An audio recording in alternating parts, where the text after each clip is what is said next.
Buongiorno e benvenuti a questa prima edizione di TG Sicilia, i titoli del nostro telegiornale. A San Cataldo, nel Nisseno, è morto un vigile del fuoco che era impegnato a domare uno dei tanti incendi che hanno messo in ginocchio la Sicilia. La vittima aveva 59 anni. La zona dell'Agrigentino, colpita duramente dalle fiamme, un incendio di vaste proporzioni, spinto dal vento di scirocco, ha minacciato il centro abitato di Santo Stefano di Quisquina, evacuate un centinaio di persone, compresi i pazienti di una clinica, roghi anche nel Palermitano, le situazioni più gravi a Monreale e a Pioppo. E il caldo estremo sembra avere le ore contate. È previsto da oggi un calo delle temperature, una boccata d'ossigeno che durerà però solo pochi giorni. L'avvertenza Pfizer arriva al Ministero del Made in Italy. Il ministro Urso invita la multinazionale farmaceutica a cercare altre produzioni per garantire l'occupazione. A rischio 330 posti di lavoro. Calcio, il Palermo segna e si diverte. I rosanero battono per 7-0 il Paradiso, formazione elvetica di terza categoria, nel terzo test del ritiro in Val Gardena. A Catania invece arriva il difensore Pagliai.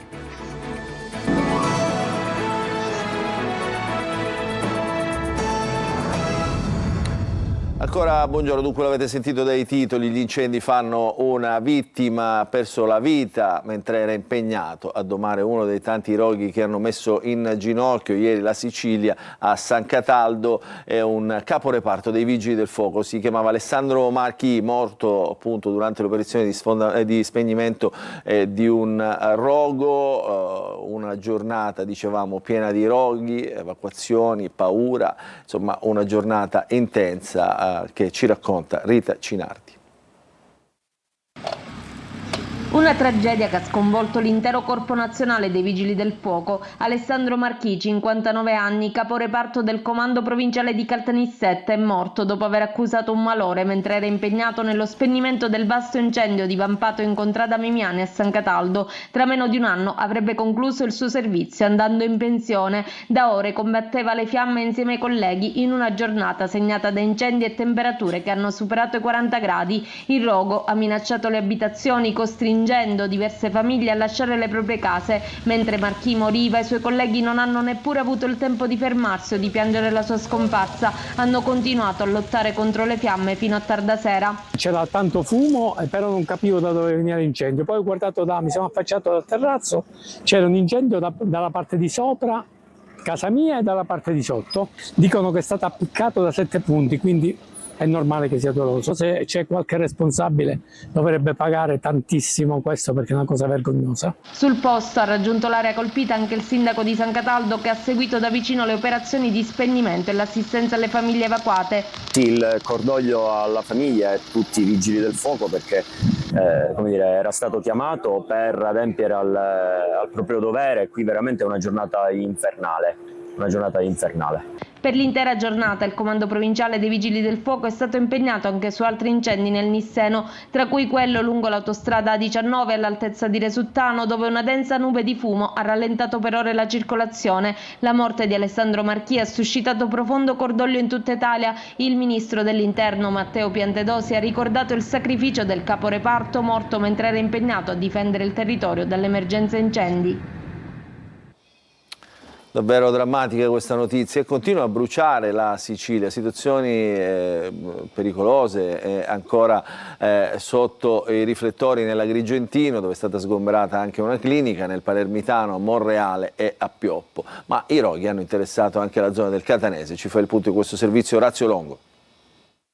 L'intervento in sala operativa del presidente della regione Schifani per verificare personalmente da vicino, ha detto, il coordinamento delle operazioni di contrasto agli incendi che in queste ore stanno colpendo duramente diversi territori della nostra isola. Brucia l'Agrigentino, brucia il Palermitano, brucia il Catanese. A Santo Stefano Quisquina oltre 100 persone sono state sgomberate per un vasto rogo vicino al centro abitato. Presidi sono stati creati dai vigili del fuoco nelle vicinanze di un deposito di ossigeno, in una stazione di rifornimento e in una fabbrica di giochi d'artificio. Una situazione situazione drammatica, le parole del sindaco Francesco Cacciatore. In via precauzionale 22 pazienti ricoverati nella clinica Ignazio Attardi sono stati trasferiti in altre strutture sanitarie. Via dalle proprie abitazioni le persone che vivono nelle case lungo la statale che collega Santo Stefano Quisquina a Bivona. Alcuni agricoltori con escavatori, ruspe e trattori si sono adoperati per realizzare dei tagliafuoco. Nella parte bassa di Bivona sono stati segnalati nuovi focolai e sono saltate le condutture idriche. Un vasto rogo è divampato nel bosco di Buonanotte, nel territorio di Cammarata, dove alcuni residenti hanno riferito di avere sentito una forte esplosione prima che le fiamme avvolgessero la vegetazione. L'emergenza ha interessato anche Sambuca di Sicilia e Sciacca, dove sono andati in fumo circa 300 ettari di terreni privati e demaniali. Nel Palermitano molte case evacuate, come a Monreale e Pioppo, dove le fiamme continuano a divorare ettari di vegetazione e a lambire le abitazioni. Canadair in azione. Sono stati una cinquantina gli interventi nel Catanese, prevalentemente nella zona sud della città e nei comuni di Castiglione di Sicilia, Belpasso e Mister Bianco. Incendi scatenati anche dal gran caldo, un caldo estremo che però sembra avere le ore contate. Nelle prossime ore è previsto un calo delle temperature, una boccata d'ossigeno però che durerà solo pochi giorni. Il servizio di Veronica Barbarino. Le temperature record che hanno infuocato la Sicilia in questi giorni potrebbero avere le ore contate. È atteso, seppur lieve, un calo delle temperature massime. Un primo accenno di cambiamento già oggi, con venti occidentali deboli, a tratti moderati, che hanno regalato nella zona costiera ionica dell'isola una prima boccata d'ossigeno e valori termici leggermente più contenuti. Nelle zone interne, invece, il caldo è stato intenso con massime elevate. Il termometro ha registrato infatti valori fuori dalla media a Noto, nel Siracusano, dove sono stati registrati 46,5 gradi. Caldo oltre i 45 gradi anche a Mineo, Lentini e Paternò. Nel corso della giornata il flusso prevalente bimestrale porterà gradualmente le temperature a livelli più bassi, quindi soprattutto la serata già di domani sera sarà nettamente diversa da quella di stasera, che sarà ancora piuttosto calda, e poi il raffrescamento si completerà meglio nella giornata di venerdì, quando le temperature torneranno vicine alla norma. Ma breve purtroppo sarà la tregua. Questo raffrescamento, che sembrava abbastanza duraturo, invece sarà incrinato da un ritorno di caldo che avremo tra le giornate di domenica e lunedì, quando l'anticiclone riprenderà vigore. Nonostante il lieve calo atteso, l'invito resta sempre alla prudenza, a limitare l'esposizione al sole nelle ore più calde della giornata, a mantenersi ben idratati e prestare particolare attenzione ad anziani, bambini e persone più fragili. Adesso mettiamo da parte la pagina del caldo e degli incendi per aprire quella del lavoro, perché dopo i presidi sindacali e gli scioperi l'avvertenza Pfizer è arrivata al Ministero delle Imprese. I sindacati chiedono di ritirare il piano di licenziamenti per 330 dipendenti. Il governo invece invita la multinazionale farmaceutica a cercare una soluzione industriale. Il servizio di Lorena Dolci. Salvare 330 posti di lavoro è questo il primo obiettivo, ma sul tavolo di confronto c'è anche il futuro della Pfizer. Dopo giorni di sciopero, i lavoratori sono volati a Roma per presidiare dall'esterno il tavolo del MIMIT, il Ministero delle Imprese e Made in Italy. Qui si sono seduti per la prima volta i rappresentanti dell'azienda farmaceutica e le organizzazioni sindacali che intravedono uno spiraglio. Registriamo un impegno forte da parte del Ministero e del Ministro Urso in particolare, che ci fa ben sperare in questa soluzione. Ci siamo dati già appuntamento a settembre, perché Pfizer ha bisogno di parlare con casa madre. Purtroppo non ci continuiamo a fidare dell'azienda che al tavolo è venuta leggendo un copione che non è altro che una procedura già letta, vista e rivista. Apprezziamo l'apertura del governo e ci auguriamo che possiamo risolvere il problema di questa vertenza delicatissima per il nostro territorio. L'azienda ha ribadito le condizioni economiche che hanno portato ai tagli. Per il ministro Urso è necessario fin da subito avviare un percorso condiviso con tappe precise per individuare una soluzione capace di garantire la continuità industriale, la tutela dell'occupazione e il rilancio dello stabilimento. Il MIMIT, ha detto, è pronto a fare la propria parte. Anche la segretaria generale della CISL a Catania aveva espresso tutto il suo appoggio. C'è bisogno di mantenere attività produttive importanti. La vertenza Pfizer Pfizer non è una vertenza che riguarda soltanto Catania, riguarda l'intero paese. Prossimo appuntamento per la vertenza dopo le vacanze, il 24 settembre. Il Consiglio di Stato ha annullato integralmente il provvedimento con cui l'antitrust nell'aprile del 2022 aveva sanzionato con una multa da 4 milioni di euro Caronte Tourist, la società di traghetti che serve le isole minori, per un abuso di posizione dominante nello Stretto di Messina, riformando la precedente sentenza, quella del TAR del Lazio, che nel settembre 2025 aveva confermato invece la multa. Adesso parliamo di sanità, delle liste d'attesa della sanità in Sicilia, la Sicilia che rimane fanalino di coda appunto nel paese. Il servizio di Manlio Viola.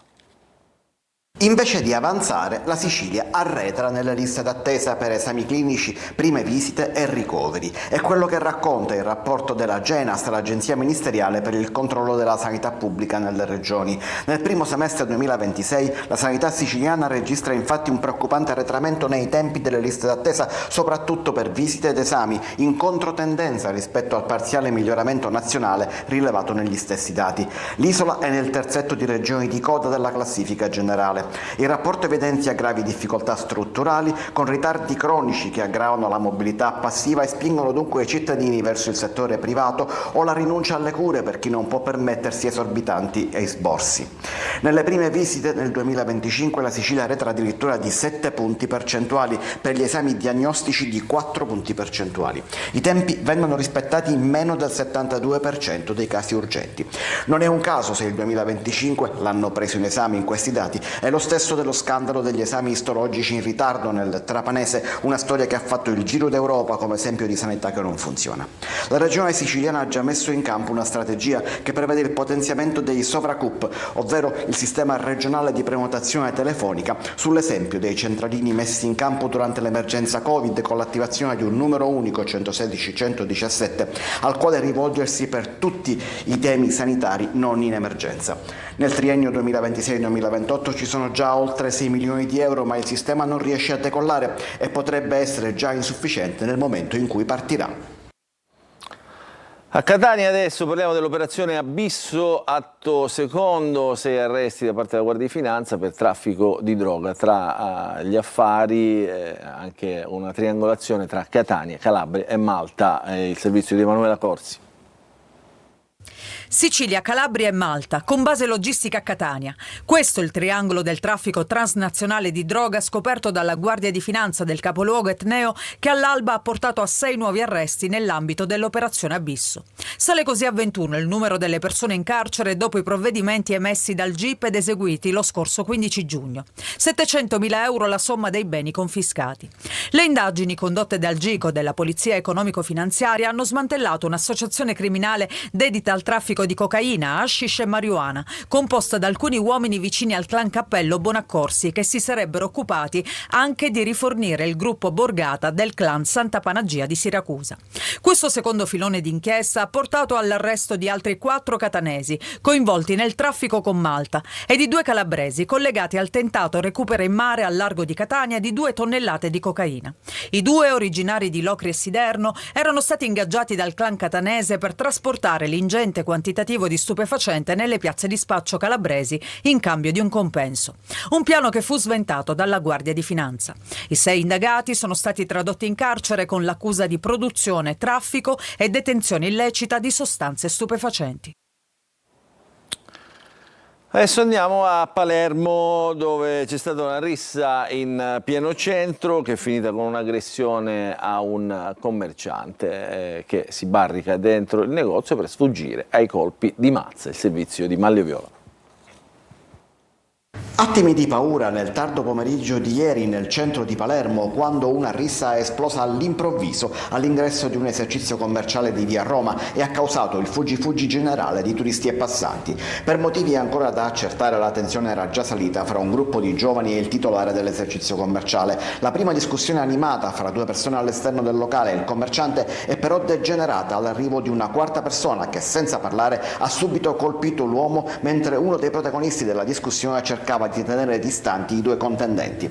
L'aggressore, poi allontanatosi per qualche istante, è tornato armato di mazza e a quel punto è scattato il fuggi-fuggi, mentre il commerciante si è barricato dentro il negozio con i 3 al di fuori che picchiavano sulla vetrina. L'intera scena è stata ripresa dalle telecamere di sicurezza e il video è adesso stato messo a disposizione dei carabinieri che stanno conducendo le indagini. È stato proprio l'arrivo della gazzella dell'arma ad interrompere la rissa e far disperdere i partecipanti. Da ricostruire i motivi della tensione scoppiata fra i 4 e soprattutto l'identità degli aggressori.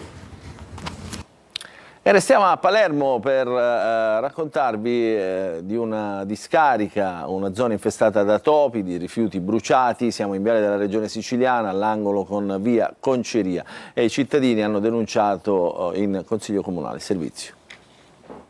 Una vera e propria colonia di topi si vede nelle immagini. Liberi tra la spazzatura, i roditori si muovono in cerca di cibo che certamente non manca in quelle condizioni. Il luogo non è ameno, ma è la corsia laterale di viale della regione siciliana a Palermo. Strada trafficatissima non solo da parte dei palermitani ma anche dei turisti che, atterrati a Punta Raisi, decidono di visitare Palermo o di dirigersi verso la parte orientale dell'isola. A denunciare sono i residenti della zona attraverso una nota presentata in Consiglio Comunale. A seguito di numerose segnalazioni ho trasmesso una richiesta urgente all'assessore all'igiene ambientale, ha scritto Massimiliano Giaconia, consigliere del gruppo misto, per denunciare la grave situazione igienico-sanitaria presente all'angolo con via Conceria. L'area da tempo è interessata dall'abbandono continuo di rifiuti successivamente incendiati, alimentando una situazione di degrado che favorisce la proliferazione di topi e insetti infestanti. Chiesta l'immediata bonifica dell'area, un intervento straordinario di derattizzazione e disinfestazione, l'intensificazione dei controlli per contrastare gli abbandoni e individuare i responsabili dei conferimenti illeciti e dei roghi, nonché l'installazione di sistemi di videosorveglianza e fototrappole. Ma quella di Palermo non è l'unica situazione del genere in una Sicilia troppo spesso vandalizzata da immagini impietose di spazzatura in bella mostra agli angoli di strada, con i topi potenziali portatori di malattie fin dentro casa, anche ai piani alti, visto che sono bravissimi a salire pure dai muri ripidi. Una situazione da più parti definita inaccettabile, che chiede interventi urgenti per il decoro e per la salute.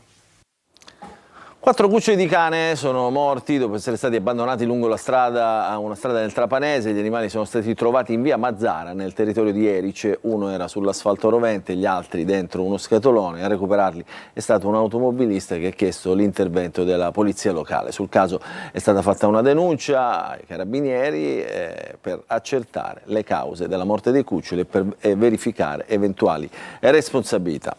Adesso andiamo a Catania, dove per fermare la chiusura dei negozi di quartiere e ridare vita ai centri storici parte una proposta di legge di iniziativa popolare lanciata da Confesercenti a sostegno del commercio di prossimità. Serviranno 50.000 firme per portarla in Parlamento. Sentiamo di che cosa si tratta. Il servizio.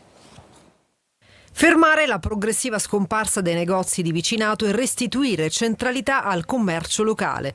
E questo è l'obiettivo della proposta di legge di iniziativa popolare promossa da Confesercenti Sicilia, che punta a rilanciare il tessuto economico e sociale della città attraverso misure dedicate alla rigenerazione urbana e ai servizi di prossimità. Da maggio ufficialmente è stata avviata la raccolta delle 50.000 firme necessarie per portare la proposta all'attenzione del Parlamento e ad oggi ne sono state raccolte già circa il 20%. Per presentare l'iniziativa, Confesercenti Catania ha convocato un incontro istituzionale con i sindaci dei comuni della città metropolitana, chiamati a confrontarsi su una strategia condivisa per sostenere le attività commerciali, contrastare la chiusura delle botteghe storiche e rafforzare il ruolo del commercio di quartiere. Tra le principali misure, le zone economiche speciali di prossimità, le cosiddette ZES Pro, che sono strumenti che attiveranno politiche mirate di rilancio del commercio attraverso incentivi fiscali, sostegni finanziari e semplificazioni amministrative. L'obiettivo finale è costruire una rete tra istituzioni, imprese e comunità locali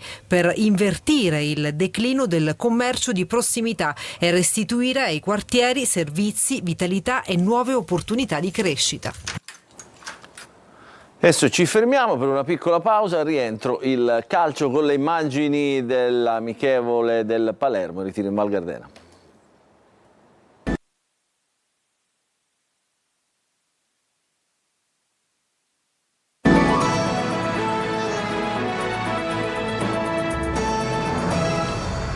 Rientriamo in diretta nella seconda parte del nostro TG Sicilia, apriamo la pagina del calcio, cominciamo con il Palermo che gioca, segna e si diverte nell'amichevole contro il Paradiso, formazione di terza categoria elvetica, finisce 7-0 per il rosanero. Nel frattempo è stato diramato anche il calendario della Serie B. Sentiamo il servizio di Marco Gullà. Gol, giri del motore che aumentano e affinità che cresce. Nella terza amichevole prestagionale il Palermo batte per 7-0 il Paradiso, formazione che milita nella terza serie svizzera. La gara, come da pronostico, è stata a senso unico con la squadra di Inzaghi che si è mostrata più brillante soprattutto a livello fisico rispetto all'uscita precedente. Il Palermo la sblocca subito al primo minuto con la rete di Cassandro, il primo gol con la maglia rosanero. A stretto giro Jonsen, Gomez e Yasi trovano i 3 gol che portano il risultato sul 4-0 a fine primo tempo. Nella seconda frazione la musica non cambia e nonostante una squadra rimaneggiata i rossano smettono di trovare la via della rete. Al 59esimo Giasi trova la doppietta personale, mentre il duo di centrocampo Ranocchia-Segre porta il risultato sul 7-0.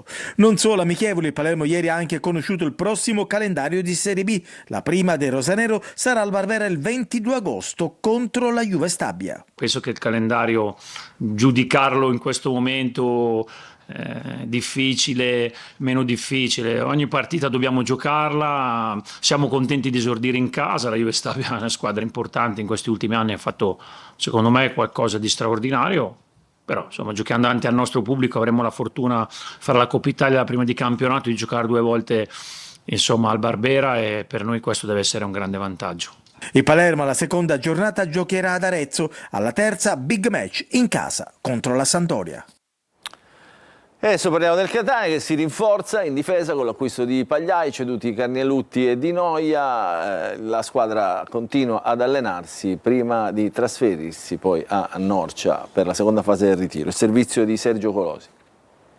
Gabriele Pagliai, 24 anni, è il nuovo calciatore del Catania. L'accordo pluriennale con il terzino destro si concretizza dopo un lungo inseguimento durato 1 anno e mezzo. Decisivo Longo, che ha parlato più volte con il ragazzo dopo averlo valorizzato con il Picerno. Nella scorsa stagione, con 25 presenze e un gol a Perugia nell'Ascoli promosso in B, il definitivo salto di qualità e ora l'approdo al Catania. 3 campionati a Picerno in Serie C, 2 in D con Novara e Casarano. Pagliai lunedì ha sostenuto le visite mediche prima dell'allenamento al Massimino. Carnelutti è un giocatore del Sorrento, Di Noia vicinissimo alla San Benedettese. Tra cessioni, contratti scaduti, prestiti e risoluzioni consensuali funziona la cura dimagrante del Catania, che ha alleggerito il proprio organico e continuerà a farlo. C'è poi la seconda fase, quella dei rinforzi, per un salto di qualità ed essere protagonista nella prossima Serie C.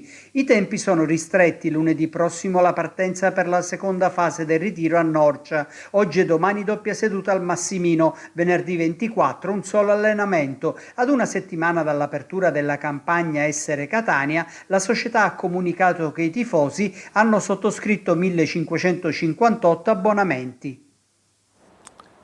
Ci fermiamo, questa edizione del TG Sicilia finisce qui, vi ricordo che l'informazione su Antena Sicilia ritornerà più tardi alle 13:30, a seguire invece la rassegna stampa curata oggi dal collega Marco Carli. Grazie per averci seguito, buon proseguimento di giornata a tutti.